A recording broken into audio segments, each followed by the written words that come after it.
네, 안녕하십니까. 오늘 2021년 5월 31일, 막 지나고 이제 6월 1일이 되었습니다. 저는 이 6월이 되면은 1년의 반이 지나간 듯한, 즉 1년의 반이 지나가면 금방 추석이 오고 또 금방 1년이 다 가는 듯한 그런 느낌을 받습니다. 나이가 좀 들수록 세월은 빨리 가는다는 것은 뭐 누구나 다 느끼는 일입니다. 어쨌든 제가 유튜브를 시작한 지 오늘 18번째가 되겠습니다. 그래도 지난번 17번째에 제가 중국 868 타워 국제지배기 현상 설계에 당선했던 그 과정을 설명을 드린 적이 있습니다. 제 나름대로 개인적으로 큰 영광이었고, 그러나 이 당선되고 난 후에 중국 지난번에 말씀드렸듯이 중국 설계 프로젝트 건축 항공 프로젝트 설계 연구원 측과 어떤 그 협상을 통해서 결국 제가 이 전체를 다 설계하기로 건축주로부터 의뢰를 받아서 이제 3개월이 지나서 그 이듬해 1993년 3월 이 땅의 사이트이기도 하고 건축주의 본사이기도 한 중국 해남성 지도에 보이는 뭐 한국의 제주도 같은 곳입니다. 해남성 맨 북쪽에 있는 해구시 하이코시티 여기에 이제 계약을 하러 갔습니다. 보시다시피 중국 최남단 거대한 섬입니다만은 아마 하노이, 베트남 하노이하고 위도가 거의 비슷한 아열대 지방입니다. 여기 이제 바로 해구시는 아시다시피 이 북쪽, 제일 이 북쪽에 있다 보니까 이 바닷가에 있는 이 건축입니다. 근데 제가 이걸 이제 계약을 하러 간다니까 제 친한 친구이자 부산에 있는 일신건축 대표이기도 한 이용훈 건축가가 저는 그 전에 1980년대 초에 부산 지하철 역사도 같이 설계했었고 또 훗날 2000년대 들어와서 얼마 전에는 그 부산에 누리마루 설계도 같이 제가 기본 설계를 하고 그분이 실시 설계를 완성한 뭐 그런 깊은 인연이 있습니다. 근데 이번에 이제 이상건축이라고 건축 설계만 유명하게 잘하는 부산시청, 백석호 뭐 수많은 이 경남과 부산의 유명 건축은 거의 다 그분이 설계했다 해도 과언이 아닐 만큼 그 훌륭한 분인데 거기다가 이제 이상건축이라는 건축 잡지를 또 직접 발령을 했습니다. 독특한 뭐랄까 문화적인 생각도 많고 그래서 또 다행이라기보다가 그 발령을 하면서 제가 한 1년 가까이 매월 그 칼럼을 연재를 한 적이 있습니다. 이제 그만큼 이제 어떤 개인적으로도 친한 친구이면서 또 서로 일을 또 같이 많이 하다 보니까 제가 이걸 이제 중국에 이 프로젝트 계약을 하러 간다니까 이분이 그건 그냥 우리가 일반 기자를 보내서 취재하는 것보다 내가 직접 가겠다. 그래서 자기가 비행기 개인 돈 들어가면서 그 해남성 그 해구시에 계약하러 가는데 저하고 같이 동행을 했습니다. 그래 이제 내리고 그 다음날 그 회사를 이제 찾아간다 호텔에서 그 회사를 보내온 차로 그 회사 정문에 우리가 들어가서 깜짝 놀란 것이 수십 명이 그 조금은 수십 명이 넓은 마당에서 그 어마어마한 대자보 길이가 한 20m 되는 대자보를 공중으로 탁 들은 거야. 들고 이렇게 거기에 붉은 바탕에 아마 노란 글씨론가 글씨를 썼는데 뭐라고 썼냐 건축사 류춘수 선생 왕님 열렬 환영 이렇게 한자로 아주 멋지게 써서 이렇게 환영.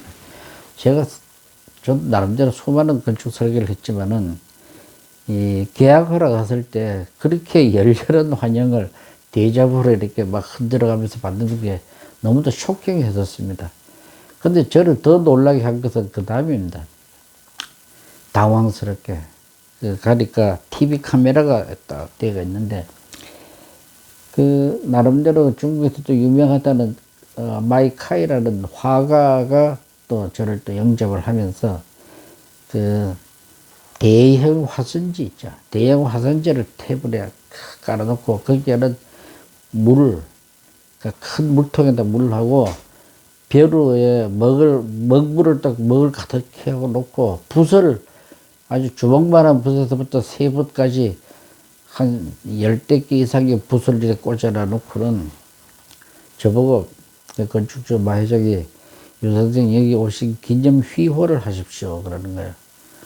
너무도 당황하고 일찍이 건축 계약하러 가서 그런 식의 어떤 뭐랄까 요청을 받아본 적도 없고 너무 당황해서 난 이런 거 정말 할 줄 모릅니다 했더니 그 마이카인가 하는 화가가 하시는 말씀이 유 선생이 지난번 우리 프로젝트를 제안한 보고서에 보면은 노자 선생이 시도 쓰고 거기다가 동양화로 건물 투시도를 그린 걸 보고 우리 굉장히 감명을 많이 받았는데 그렇게 이런 걸 못 쓰실 리가 없습니다. 그걸 알고 우리가 준비를 했습니다. 이렇게 하니까 이 도망갈 길도 없는 거예요. 그렇게. 근데 이제 이거는 피할 수 없다 싶어서 또 TV 카메라도 있고 하니까 이제 용기를 내서 에라이 모르겠다 하면서 그 중에 제일 큰 붓을 물에다 이렇게 적셔서 먹물하고 섞어서 그냥 제가 나름대로 산수를 그렸습니다. 큰 산을 그리고 밑에 이제 호수 같은 강도 그리고 나무도 그리고 뭐 이렇게 그러면서 이 절간 대문을 하나 이렇게 그리면서 절 대문 앞에 어떤 중이 그 대문에 들어가려고 물을 삐긋듯이 미는 그 풍경을 이 그림을 그렸어요. 그걸 왜 그리고 그 그림의 일부를 제가 이거는 그때 그림이 아니고 이제 그때 기억을 해서 제가 이제 이 방송을 위해서 며칠 전에 새로 그린 겁니다만은 이거는 이 그림의 풍경의 일부라면은 여기 이제 그 대문이 있고 대문 앞에 어떤 그 중에 스님 한 분이 이렇게 삐그덕이 대문을 미는 이 장면인데 왜 이 장면을 했냐 옆에 제가 시를 쓰다시피 가도 당나라 때 시인 가도가 이 성퇴월화문 중은 성퇴월화문 달 아래 문을 이렇게 삐그덕이 밀고 그때 옆에 풍경은 새는 조숙 지변수 새는 연못과 나무 위에서 잠을 잔다. 이건 아마 아시는 분은 알겠습니다. 당나라 때 시인 가도라는 분이 달날의 그 풍경을 깊은 밤에 어떤 스님이 문을 이렇게 삐그듯이 민다는 어떤 풍경을 그림처럼 시를 썼는데 이분이 그 삐그듯이 민다는 퇴자를 이거 추자, 밀추자와 같은 글자죠. 발음을 이제 퇴라고도 하고 추라고도 하는데 성퇴월하면 하고 난 다음에 다시 생각하니까 문을 이래 삐그듯이 미는 것보다는 문을 똑똑똑 두드리는 것이 더 낫겠다 해서 또 원고를 수정을 하죠. 그래서 성고월하면 그런데 두드리는 게 좋으냐 이렇게 미는 게 좋으냐를 고민을 하다가 제 우리 고 선생님 말씀의 기억인데 이 친구인가 또 유명한 그 시인 한유한테 물었대요. 이게 퇴자가 좋으냐 두드릴 고자가 좋으냐. 이 한유라는 사람은 무드가 이렇게 물을 뚝뚝 두드리는 게 더 좋다. 그래서 최종적으로는 이 퇴자를 안 쓰고 이 두드릴 고자를 써요. 승고월하면 달 아래 물을 두드린다. 그러면 새는 마찬가지로 지변수 연못과 나무에서 새는 잠을 잔다. 이 말의 유래가 돼가지고 여러분들 아마 다 아시다시피 원고를 수정하는 걸 퇴고라고 하죠. 퇴고. 원고를 수정한다는 게 퇴고라고 한다는 것은 제 기억으로 이게 잘 맞는지 모르겠습니다만은 이렇게 이 두드려 퇴 이렇게 민다. 그럼 고자를 아마 이렇게 높을 제뼈 두드린다. 고 이 퇴고라는 말은 즉 원고 수정을 퇴고라고 하죠. 이 말에서 유래가 돼가지고 미느냐 두드리느냐.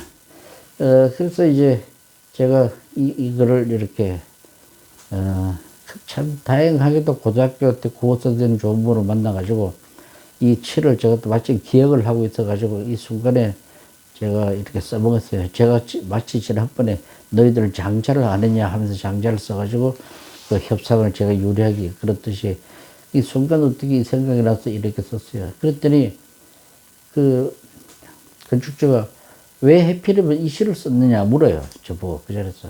그래서 제가 대답을 하기를 참 대답을 잘했다고 생각해요. 적극적으로. 예, 시나 문장 그런 이 화가처럼 예를 들어서 일필휘지하는 그런 개념이 아니고 계속 그 고치는 것이 더 좋은 작품을 만든다. 건축도 또한 같다. 그러니까 퇴를 할 거냐 고로 할 거냐 이런 그 고민을 퇴고 늘 수정하고 고치는 것이 모든 창조의 바탕이다. 그래서 나도 앞으로 이 건물을 설계하면서 계속 퇴고할 것이다. 고쳐가면서 한다. 그렇게 제가 이제 적극적으로 답을 해서 말하자면 아주 서로 좋은 분위기로 계약을 하게 된 겁니다. 근데 이제,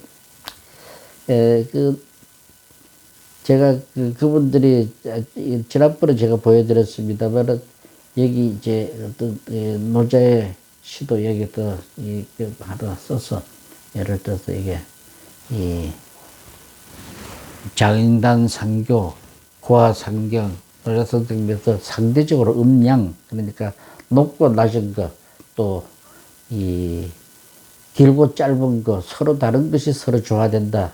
그런 취지에서 제가 이 건물을 갖다가 높이도 달리하고 형태도 달리하고 그런 아파트니까 아파트에 맞는 조형, 그 다음에 호텔이나 오피스 같은 유리 건물로 이렇게 딱 그런 어떤 노자의 사상을 제가 장자도 물론 모르고 노자도 물론 모르는 건 여러분 다 아시지 않습니까? 다만 이런 어떤 식구를 마침 기억을 잘 하고 있어서 적절하게 잘 써먹었다고 생각을 합니다.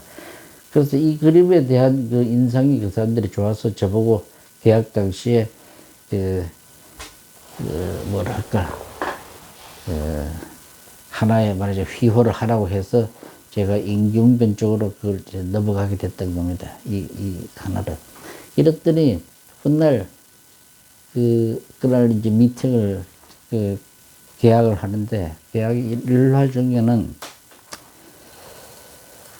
저를 참 대우하듯이 열혈 환영도 하고 이런 휘호도 쓰게 하고 그림도 그리게 하고 말하자면 저보고 이 뭐랄까 문화적으로 굉장히 존중한다고 할까?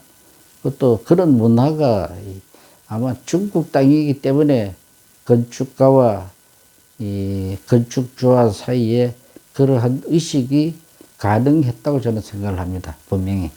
어디 가서 미국 가서 그런 환영이나 접대를 받을 수도 없고 어떻게 그렇게 화순지를 갖다 놓고 기념 휘호를 하라고 하는 것은 아마 옛날 풍습일 수도 있어서 저는 사실상 굉장히 감명받았더랬습니다. 당시에. 그리고 요즘 다시 정치적으로 또 많이 뭐 중국에 대한 비판 이거 다 저 충분히 다 이해하고 저도 또 다음 기회가 있으면 또 정반대로 중국에서 받은 실망감 뭐 그것도 많습니다. 뭐 그것도 다음에 이제 얘기할 기회가 분명히 있겠습니다만은 어쨌든 당시 처음으로는 이런 그 건축사한테 건축주가 이렇게 기념 휘호를 부탁을 한다. 그 자체가 굉장히 아름다운 풍경이었습니다, 분명히. 그리고 저는 자체 운이 좋아서 마침 잘 적절하게 제 재능을 잘 이렇게 발휘를 했었더라고요. 이런 거 그랬더니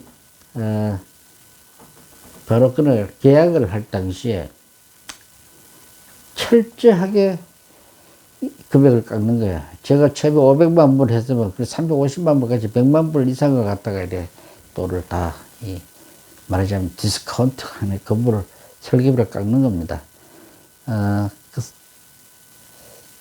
말하자면 설계비를 깎기 위한 수단 중에 저를 잘 멋지게 대우해서 하는 것은 아닌지 그것도 역시 그 중국인답다 하는 생각까지 해드렸습니다.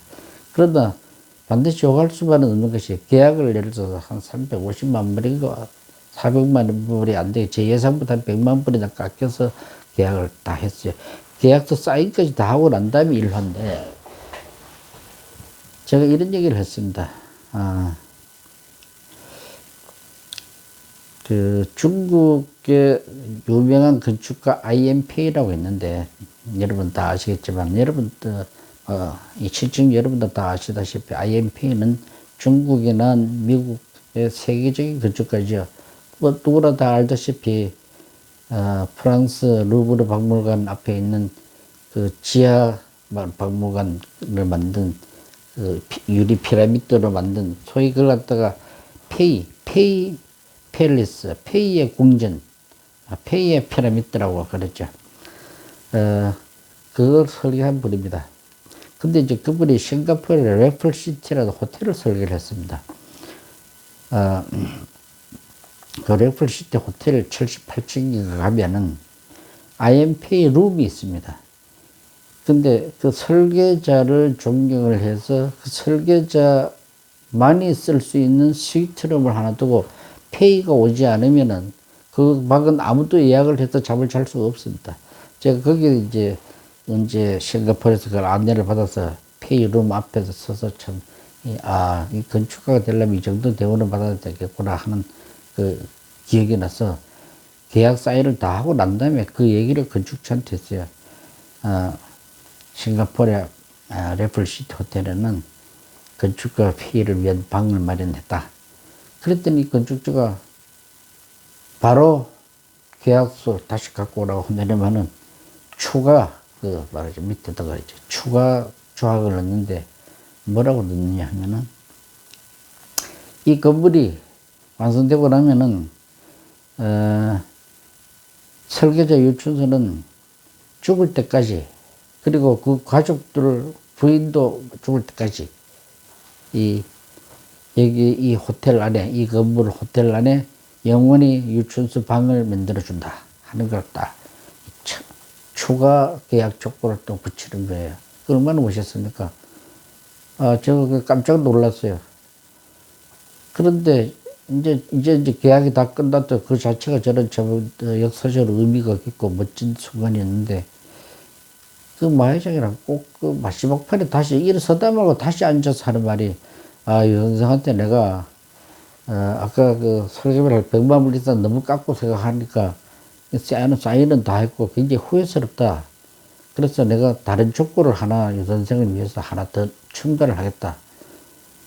무슨 말씀이냐고 이제 저 호텔 방까지 영원히 쓰게 해주시는데 고맙습니다. 그랬더니만 이분이 또 이제 추가 조건을 또 넣는 거예요. 참 멋지다고 해야 될까? 놀라운 젊은이였습니다. 나이 그때 36, 37 정도, 저보다 한 10살 차이 났으니까 제가 그때 한 47세 정도 됐었습니다. 제가 깜짝 놀란 제안을 하는 게 뭐냐면은 내가 오늘 깎았던 100만 불을 따로 내놓겠다. 계약서에 설계비로 내놓는 게 아니고 건축가 유춘수 펀드를 조성하는 자금으로 내놓겠다. 그러다 그 돈은 자기가 내놓고 돈 관리도 자기가 하는데 다만 그 펀드 자금을 활용하는 것은 유 선생이 알아서 해라. 근데 되도록이면 한중 건축 문화 교류 이런 데다가 써주면 더 고맙겠다. 그러다 유 선생이 알아서 써라. 개인적으로 쓰든지 하여튼 펀드 조성을 자기가 해가지고 100만 불을 말하자면 시드 모네로 해서 계속해서 자기가 주식을 투자하든지 해서 그 돈을 이렇게 점점 말하자면 이제 키워나가는 것은 자기가 책임지고 하겠다.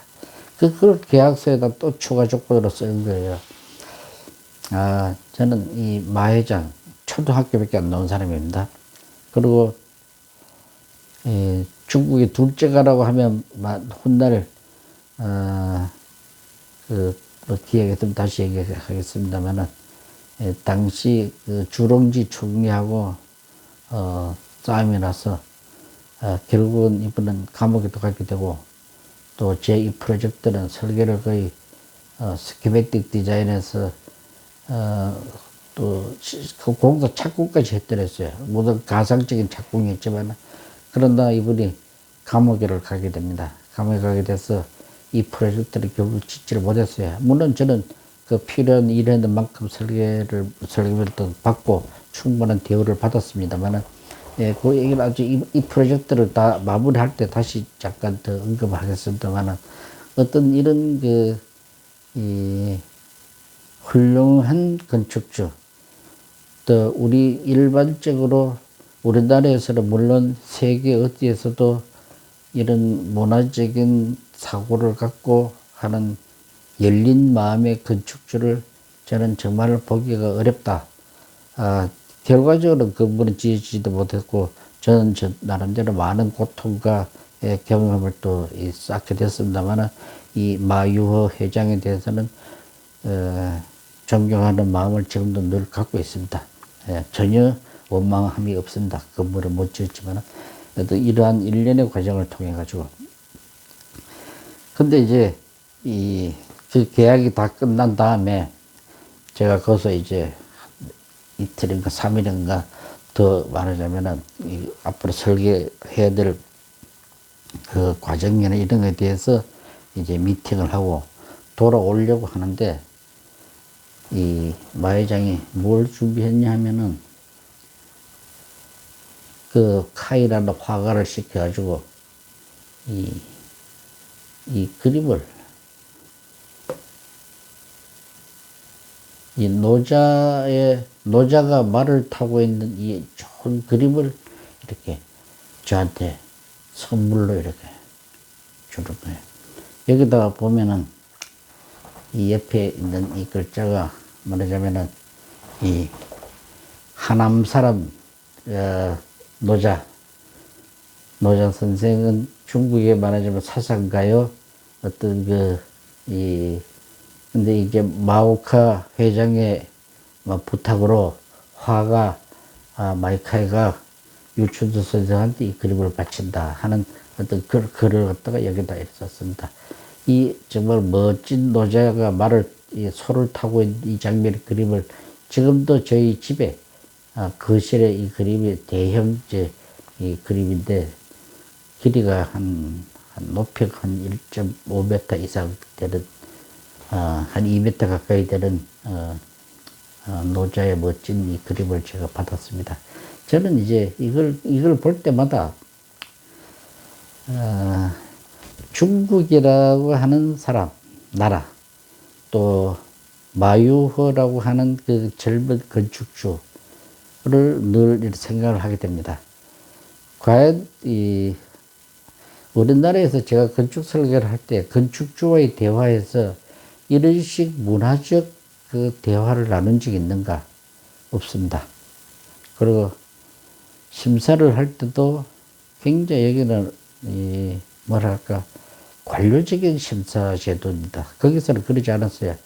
건축주 심사하는 교수들이 서로 그냥 허심탄회한 토론을 거쳐서 그냥 바로 그냥 또 발표를 했지. 무슨 로비라는 것도 있을 수 없고 그냥 좋으면 좋은 걸로 바로 뽑는 그러면서 설계자한테 이런 이 그림을 주고 서로 받고 또 뭐랄까 아름다운 문화적인 얘기를 하고 또 깎은 설계비에 대해서는 보상하는 걸 제가 요구한 게 아니라 스스로 또는 조건을 제시하고 이런 멋있는 경험을 저는 늘 간직을 하고 있습니다. 그러다 다음 기회에는 중국에서 실망한 것은 또 얼마나 큰 실망을 했는지 그 얘기도 좀 곁들여서 할 생각입니다. 그리고 이제 앞으로 이 868 타워 프로젝트에서 겪은 이거는 시작이고 지난번 한국 프로젝트 설계연구원 이 길을 다 하려고 저를 쫓아내려고 하는 이 전략을 꾸몄을 때 제가 장자 얘기를 하면서 나름대로 슬기롭게 넘어갔습니다만은 더 큰 어려움을 겪게 됩니다. 우리 능력 부족으로, 제 능력 부족으로 인한 그 시련인데 그걸 어떻게 제가 극복하면서 넘어갔는지 그 얘기를 하면서 앞으로 한 두 번에 걸쳐서 이 868 타워 설계에 대한 경험 얘기를 계속해서 하려고 합니다. 잘 들어주셔서 감사합니다.